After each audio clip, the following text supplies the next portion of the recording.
Nah, karena itu sekali lagi saya tidak ingin bicara panjang lebar di sini, tapi terlalu banyak nama-nama yang terlibat, saudara, dan semua kita catat. Ada 35 nama aparat yang kami catat. Dari yang pangkatnya jenderal sampai yang pangkatnya di bawah, semua kami catat orang-orang yang terlibat daripada peristiwa KM 50. Di sana kita lihat, saudara, ada Kombes Polisi TB Adi Hidayat, dulu menjabat sebagai Diskrimum Polda Metro Jaya. Ini yang memberikan surat tugas untuk terus menguntit, saudara, saya sekeluarga. Surat tugasnya resmi yang menandatangani orang ini. Orang ini sama sekali tidak dipecat, bahkan pangkatnya dinaikkan. Sekarang sudah dapat bintang. Nah, kemudian masih ada lagi AKBP Handik Zusen, baru 3 hari yang lalu pangkatnya juga dinaikkan di Polda Metro Jaya. Kemudian masih ada AKBP Widi Irawan, saudara. Ini yang diduga yang menjadi supir mobil Land Cruiser hitam. Masih ada AKBP Rulian Sauri, ini yang diduga melakukan pemindahan jenazah daripada 6 laskar. Kemudian masih ada Ibda Muhammad Yusmin Ohorela, ini yang diduga sebagai algojo eksekutor daripada KM 50. Masih ada Bribka Faisal Kasbi Alea, ini juga termasuk eksekutor. Masih ada Bribka Adi Ismanto, masih ada Bribka Guntur Pamungkas, masih ada Bribtu Fikri Ramadan Tawainellah, dan lain sebagainya. Bahkan secara sistematis para buzzer digerakkan untuk membenarkan tindakan polisi dan menyalahkan daripada para syuhada KM 50. Bahkan ada buzzer yang kirim rangkaian bunga mengucapkan selamat kepada Polda Metro Jaya atas berhasilnya membunuh 6 laskar. Ini semua kita rekam dan semua kita catat. Nama-nama orangnya ada, saudara, foto-fotonya semua ada. Jadi kita tinggal tunggu waktu yang tepat untuk kita seret mereka semua ke pengadilan HAM. Nah, jadi sekali lagi saya tidak bisa bacakan semua nama-nama yang ada, tapi nama-nama tersebut tidak akan pernah kita lupakan. Dan alhamdulillah, mobil yang dipakai oleh para syuhada ketika mereka ditembaki, mobilnya ada di depan sana. Anda udah lihat, dibangun museum. Di situ ada mobil yang digunakan oleh para laskar dan itu menjadi barang bukti. Jadi sengaja kita simpan sebagai barang bukti. Begitu nanti pengadilan HAM digelar, maka ini merupakan salah satu bukti barang yang harus ditunjukkan di pengadilan. Tidak sampai di situ.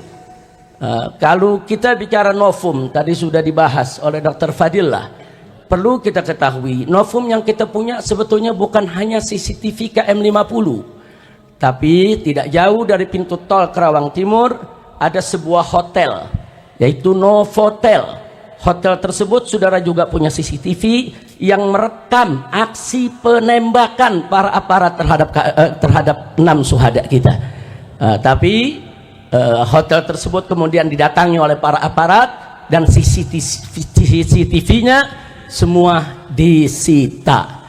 Jadi CCTV milik hotel, CCTV milik KM 50, semua adalah bukti kuat tentang terjadinya pembantaian.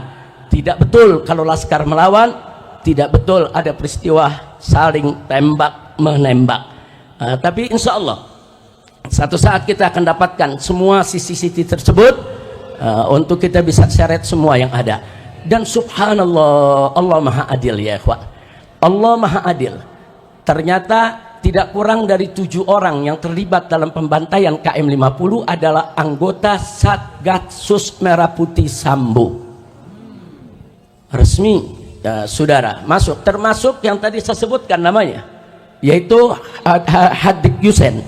Itu juga termasuk anggota Satgasnya Sambo dan dia adalah komandan daripada para pembantai KM 50. Nah, jadi sekali lagi kami sudah dapat itu nama semua, kami sudah dapat berbagai macam keterangan yang tidak kami bisa sebutkan pada saat ini, tapi kami akan ungkap pada saatnya begitu digelar pengadilan HAM untuk KM 50 insya Allah. Bahkan Sambo sendiri dengan Henry Kurniawan. Henry Kurniawan ini saat itu pangkatnya Irjen polisi keturunan Cina. Dia ditugaskan oleh Sambo sebagai ketua provos yang memeriksa kasus KM50. Tapi lucunya dia sebagai ketua provos tapi ikut siaran pers bersama Kapolda Metro Jaya dan bersama Dudung, ikut-ikutan memamerkan senjata-senjata, barang-barang bukti palsu, saudara. Mestinya provos itu memeriksa, bukan provos itu malah ikut meloloskan barang-barang bukti palsu yang ada. Tapi akhirnya yang bersangkutan ketangkep terlibat dalam kasus Sambo, dan di pengadilan dia ngaku bahwa CCTV KM50 dia yang sapu bersih semuanya. Dan Sambo pun dalam pengadilan saat ditanya oleh jaksa juga mengaku, ya, dia terlibat untuk membersihkan CCTV yang ada di KM50. Jadi ini karamah syuhada. Allah bongkar ya kawan. Sambo dan pasukannya yang terlibat, mereka pikir saudara mereka akan bisa bersembunyi selamanya. Ternyata Allah ciptakan ada peristiwa bagaimana Sambo dan kawan-kawan membunuh yaitu salah satu daripada anggotanya, dan akhirnya di pengadilan semua terbongkar. Nah, karena itu kepada Bapak Kapolri kita ingatkan sekali lagi janjinya di depan DPR MPR yang siap mengupas kembali kasus KM50 kalau ada novum baru. Novum barunya sudah ada Pak, tinggal Bapak mau proses atau tidak, itu saja. Nah, jadi jangan lagi beralasan novum baru, omong kosong. Bapak ketika itu sebagai kabak reskrim ketika kejadian, Kapolrinya adalah Bapak Idham Aziz, bohong kalau Bapak tidak tahu CCTV 50 itu disingkirkan. Bohong kalau Kapolri itu tidak tahu kalau CCTV itu merupakan novum baru yang sampai hari ini belum pernah yaitu diajukan ke pengadilan. Jadi saya minta Pak Kapolri nggak usah main-main lah, jangan main kucing-kucingan lagi Pak, jangan. Nanti ujung-ujungnya Bapak akan terlibat langsung ataupun tidak langsung di dalam menyembunyikan kejahatan daripada anak buah Bapak sendiri. Yang terakhir saudara, saya prihatin, saya sedih karena kabinet yang dibentuk oleh Bapak Presiden Prabowo saat ini masih bau anyir darah KM50. Karena orang-orang yang tadi saya sebutkan saudara, sebagian ditarik ke kabinet yaitu Pak Prabowo. Kita bisa lihat BG dijadikan Menko Polkam, masih ada Pak Tito di sana, masih ada Dudung saudara. Nah, kok bisa orang-orang yang bermasalah ini ditarik untuk duduk di kabinet? Padahal kita berharap Pak Prabowo ini punya kabinet yang bersih, yang profesional, yang hebat, yang kuat, yang bekerja demi bangsa, rakyat. Kita dukung.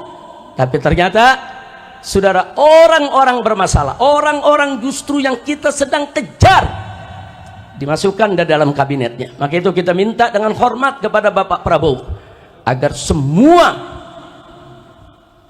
oknum yang ada di dalam kabinet Bapak, baik yang diduga kuat terlibat korupsi atau terlibat judi online atau terlibat pembantaian warga sipil atau terlibat di dalam perusakan demokrasi di Indonesia, tolong diresafel Pak, tolong diberhentikan, tolong dibersihkan kabinet Bapak agar seluruh bangsa Indonesia, para habaib dan kiai menjadi bulat untuk mendukung Bapak, bulat untuk menyokong Bapak, bulat untuk membantu Bapak memimpin Indonesia sehingga Indonesia bisa adil, makmur dan sejahtera.